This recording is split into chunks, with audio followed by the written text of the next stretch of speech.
I'm sure nobody here is driving a 1986 Camry or Volvo.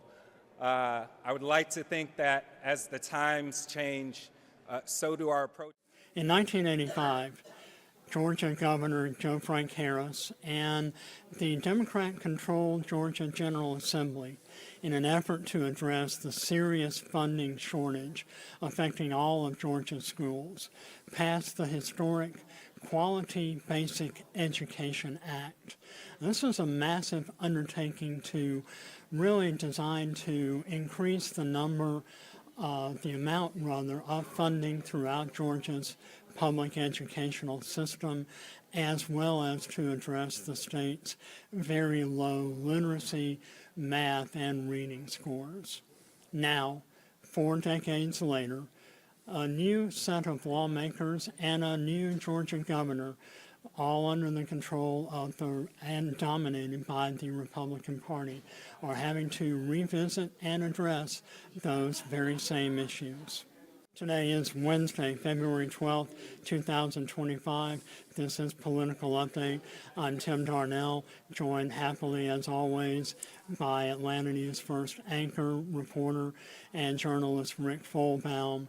And Rick, you know, the reason I wanted to highlight the disparities and the similarities between today and 4 decades ago is that the issue of education and proper school funding continues to just dominate. It almost seems like every year Georgia lawmakers convene, and yet we're still addressing the same issues. We had a story on Atlanta News and First Investigates very recently by award-winning investigative reporter Andy Parati, where he cited a state assessment that says 2 out of 3 Georgia children cannot read proficiently by the time they reach 4th grade.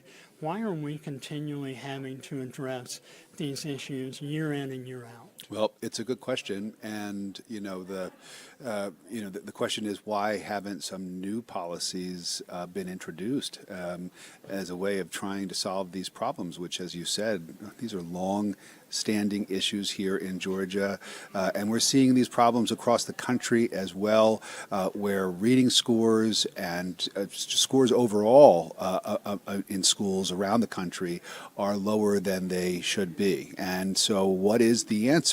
And of course, you have different schools of thought, obviously, no pun intended. You have people that say, let's throw money at this and let's increase funding for public schools. That is the way to try to solve some of these problems that we're facing.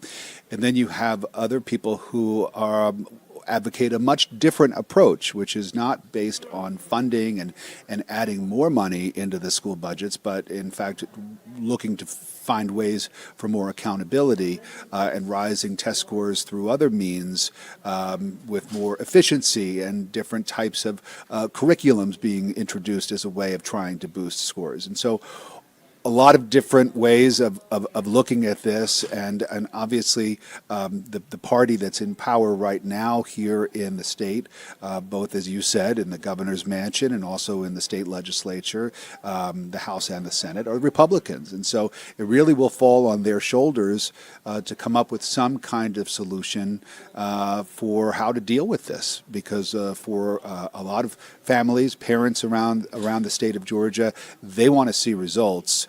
And you have to think that there will at some point be accountability. And so people will begin to voice their displeasure at the ballot box. And so if Republicans are not able to solve this, the question is, do voters then turn elsewhere and look towards the Democrats, who typically tend to favor more money than Republicans do? So different approaches. And we'll see, maybe somebody can come up with some solutions that actually stick. Our own Abby Kasoris has been following this issue throughout this year's session of the Georgia General Assembly. Let's listen to her report. Almost like a survivor of the fittest, and my little girl didn't do good at first. Tears rolling down Cozy Walker's cheeks, remembering the struggle her children faced in public school in southeast Atlanta. Crowded classrooms, crumbling buildings, and no money to change it. they're giving us this, but we know we need this. Public schools receive nearly half of their funding from the state. The Quality Basic Education Act, known as QBE, uses a school's student-teacher ratio to calculate total funding. The formula was created 40 years ago. And I'm sure nobody here is driving a 1986 Camry or Volvo. I would like to think that as the times change, so do our approaches. Democrats calling the formula outdated, dropping bills in both the House and the Senate to add a program adding further weights for students in foster care, in unstable household, or who receive SNAP TANF benefits. They're looking to Republicans to help pass their bill. The biggest line item in our budget is QBE. House Education Chairman Chris Irwin opened to updating QBE in general, but says it could take years to get it right. Our socioeconomically challenged students need more support when they come into school. Thus, having a line item on the QBE for that is very important. Abby Kosoris, Atlanta News First. That was Abby Kosoris reporting this week from the state capitol here in Atlanta. Rick, you were talking about governmental efficiency, really kind of leads us into our next topic. President Donald Trump's Department of Governmental Efficiency, led by Elon Musk, one of the, if not the world's richest individual, hugely successful entrepreneur. They continue making national headlines for their efforts to discover waste and perhaps fraud and vast amounts of inefficiency throughout the public sector. They have now seemingly turning their attention to the U.S. Department of Education, something that President Trump has been mentioning really since before he took his oath of office as the 47th President of the United States. When you look at the massive bureaucracy that is the U.S. Department of Education, it was created in 1977 under then President Jimmy Carter. So really now we're looking at the issue of school performance and funding and accountability, not only here in Georgia, but across the U.S. That's right. And, people paying very close attention to what Elon Musk says. And he held that press conference in the Oval Office this week alongside President Trump. His 4-year-old was also there for the meeting. It was a very sort of unusual scene when it comes to presidential press availabilities. You don't typically see someone with their kid on their shoulders while standing next to the Resolute desk. But that was the scene this week in the Oval Office, and reporters able to ask Elon Musk questions about his efforts as heading up this new agency on government accountability and efficiency, looking to make cuts. And it was very clear, just by the very fact that President Trump really did not he likes to get a word in, and he really just let Elon Musk take over and answer all of the questions while he sat back and listened to the world's richest man. And it's very clear that he has been given, Musk has, just almost unlimited powers when it comes to going into these government agencies and finding ways to cut and slash and create more efficiency. He blames these unelected officials in these government agencies. Some of them, career people who have worked in the various government departments where they're employed, who really don't have to answer to voters in any way, shape, or form, and that these people are, in his view, responsible for a lot of the spending, the overspending, the misspending that has been going on, and that has really sort of driven up the cost of government. Some people would look at Elon Musk and say, you, sir, are unelected as well.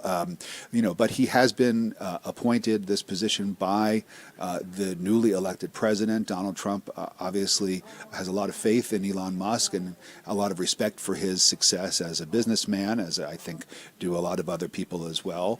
And so, I think that when Elon Musk starts taking a look at departments like the Department of Education and goes in and decides to cut contracts, which is what has happened over the last couple of weeks. Some 90 contracts with private companies and the Department of Education were simply canceled as a way of trying to pare down costs at that particular government department. And a lot of people are now looking at what those contracts were about and saying, well, wait a minute, maybe some of these contracts were important, and maybe there are going to be some negative ramifications as a result of cutting back on these contracts. A lot of them having to do with sort of studying,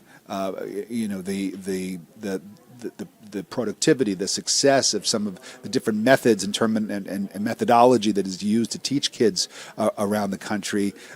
Those contracts and that kind of research into the efficacy of these different methods. That's what Elon Musk has targeted here with this first round of cuts at the Department of Education. There are also some programs that were cut that have to do with kids who have disabilities or special needs, and some concerns that those kids will now be underserved, and also other programs that had to do with trying to come up with some solutions to education problems that have persisted since the COVID epidemic, which of course caused kids to miss a lot of school time, and we've seen test scores really suffer as a result of that period of time when kids were out of the classroom and trying to learn online. It was just a real problem, and there was a contractor doing a study to try to come up with some solutions to address that. That contract was cut as well. So, on one hand, I think a lot of people are applauding efforts to go in and cut waste. Obviously, anytime you can cut back on any wasteful spending, that's good news for taxpayers. But then when you go and dig a little bit deeper and see what exactly is being cut, a lot of people might have some reservations about some of those cuts that are being put in place, but we'll have to see how it all plays out, Tim. Elon Musk certainly has become a lightning rod for controversy. Last week, we saw several hundreds of thousands of protesters across the U.S., including here in Atlanta, were really taking to the streets with signs saying Musk is unelected. As you were saying, he is an unelected government official. And as I recall, U.S. Representative Maxine Waters and about 30 other Democratic congressional officials attempted to enter the headquarters of the Department of Education last week or so, perhaps maybe a week and a half or so ago, and were blocked by security. It seems as if Democrats may have found themselves kind of a rallying point after their really disastrous performance in the most recent 2024 presidential election. Well, we'll see. I think that Democrats would love to find something that they can sort of wrap their arms around and begin to use as a way to criticize this new administration and to point out problems within it and the different approach that they would take if they were in power. It's tough being in the opposition, but that's where they are right now. And not only do they not have the White House, but they don't have the House of Representatives. They don't have the U.S. Senate. The Democrats are completely on the sidelines and really have no option but to look for these moments, these causes, these areas where they can sort of poke at what's going on and draw attention to it and try to stir up the kind of anger that we see when we see some of these protests here in Atlanta and around the country. But certainly the Democrats are trying to regroup after the election. They're trying to come up with some messages that are going to stick so that they can try to make up some of the gains that they lost in the midterm elections, which are now less than 2 years away. And so, it is really not a surprise that Democrats will go after education. I think there are some core issues that are very important to most Democratic voters. And education is usually towards the top of that list as well. So it seems like it could be a good area for Democrats to pursue as they try to make some inroads when it comes to public opinion and the way people are feeling about this new Trump administration. Well, this new Trump administration continues to make headlines not only here in the U.S. but throughout the world. One of the issues that came up on Tuesday afternoon was when Georgia Congressman Buddy Carter, who has represented District 1 along the coast of Georgia since 2015, officially introduced a bill in the new Congress which would authorize President Trump to acquire the world's largest island, that being the island of Greenland, from Denmark. And this bill would officially rename or authorize President Trump to rename Greenland Red, White, and Blueland. Now, this issue, some people might find it, amusing. It certainly lends itself to a lot of satire and a lot of commentary, but the new administration is seemingly pretty serious about these national security issues. It's identified the acquisition of Greenland as a national security issue, as well as the reacquisition of the Panama Canal, which former President Jimmy Carter negotiated to return to or to give control to the nation of Panama during his presidential administration. This issue isn't going anywhere. Well, it's not going anywhere because I think that it's, you can view it a bunch of different ways. If you are in support of this new president and some of his moves to rename the Gulf of Mexico, the Gulf of America, to perhaps look into taking on Canada as the 51st state, the entire country of Canada as a state of the United States, and to turn Greenland into a U.S.-controlled territory, whether you want to call it Greenland or Red, White, and Blue Land, whatever you want to call it. I think that it's something that supporters are going to applaud. Like, look, why not? Let's try. Let's try to create as much of a buffer zone as we can, and put ourselves in in the best possible position when it comes to geopolitics. We obviously have rivals in China and Russia. These are countries that are our competitors, and if we were able to swallow up more land and more people and more resources, that can only help us as we try to maintain our position of strength as the #1 world power. Then you have other people, though, who are not in support of this at all and who are laughing, quite frankly, laughing at some of these suggestions and wondering if it's really a joke or not. I think that it'll be interesting to watch. I don't think that the Canadians, at least as far as what I've been able to tell, have any interest in becoming a part of the United States. Their Prime Minister, Justin Trudeau, who has announced that he is stepping down and will leave office once there's a new election in Canada. He has said that Canada is not for sale. I would guess that whoever succeeds him as a prime minister would also take that same tact and want Canada to maintain its sovereignty. And as far as Greenland is concerned, it's been pointed out that the United States already has a large military presence on the island, a very large military base on Greenland, which obviously can play a role when it comes to national security and does play a role when it comes to our national security. As someone who lived and worked in New York City for many, many years and covered Donald Trump as a real estate magnate and a reality television star prior to his entering politics, this is really very sort of par for the course. It really tracks when it comes to Donald Trump and his way of thinking, which is that more is better, and let's try to rebrand and remarket and rename things in ways that help to boost the United States and our image around the world. Now, whether or not this is actually having that effect, I think, is debatable. But again, this idea of sort of accumulating creating and building and growing is something that Donald Trump has been doing both in the private sector and now trying to do in the public sector for pretty much his entire career.